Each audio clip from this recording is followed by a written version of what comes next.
So here we are, it's August 2nd, moving into the new butterfly sanctuary. There's Riley in the back there. But added the baby chicken coop onto the back.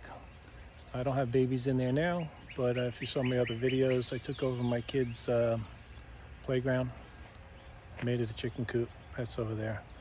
But here we are, put the containment, Monarch caterpillar containment area up inside the sanctuary. Added some plants in there and some landing zones, but I haven't brought in any of my potted plants.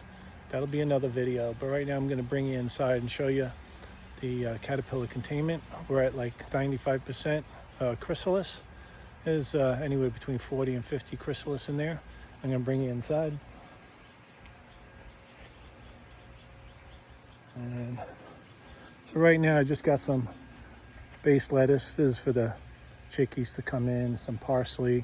They come in here and munch, and then I kick them out. Right now this is a permanent bush. It's just it's from the yard. It just gets all straggly, so it's a good landing zone for butterflies. And then I brought in some shade plants. Right now I have a stilby. This is actually just a Simpson lettuce plant. There's two plants there. I just let them go to seed so I can acquire seeds to plant more lettuce for free. But right now here's the containment. So this setup works really well. I don't know if anybody's done this before. I haven't seen it on YouTube, but I just take two of these little netted things. You use these for putting over trays of food on a picnic. But I zip tied two of them together, one right side up, one upside down. It's all mesh. The top, very fine mesh. So that's very fine mesh. So what's nice about this is that as the caterpillars eat their leaves and they poop, all the poop goes to the very, very bottom. Doesn't interfere with them. Like if you were in a tray, you would have to clean the tray out. So here, all I do is keep introducing milkweed plants, whether it's a little 4-inch potted plant. I had to do that as an emergency just to give them a few more leaves for one more day. But otherwise, I just cut a stem and put a long stem in there, and they jump right onto that and eat it up. And I just keep adding that until they go up to the top. So right now, all the chrysalis are up there. I'm going to turn you upside down and bring you in.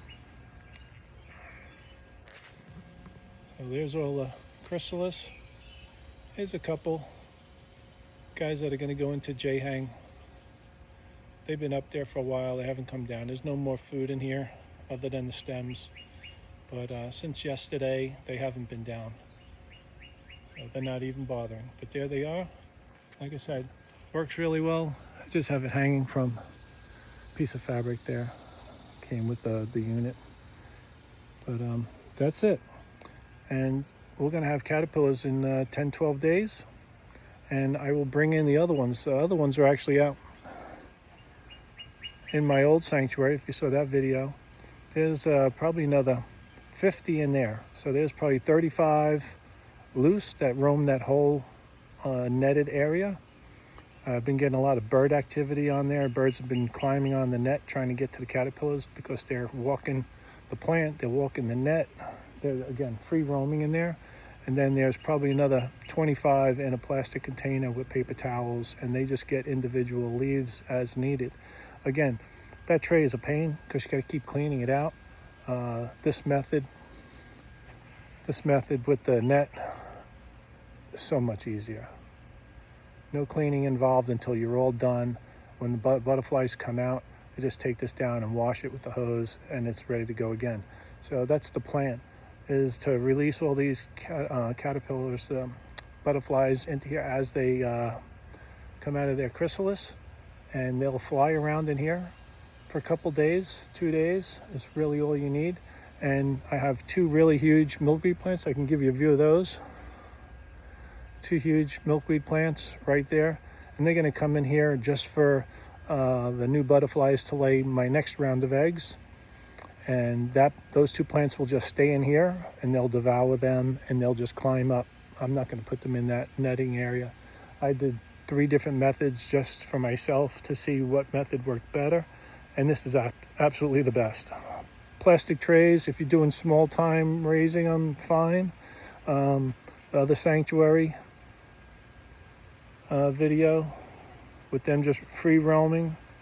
That gets a little crazy because then they attach their chrysalis to all different locations, and then some of them drop to the ground, and it's just a little bit odd. Here they're very contained. I can control the weather. If I were going to get a real bad storm, I have a little plastic canopy that goes right over this. I cut a slot in it like a food tray, and it just goes right over the top of that so they don't get blasted. But other than that, works really well. Try it out. Comment, like, subscribe, and we'll see you on the next one.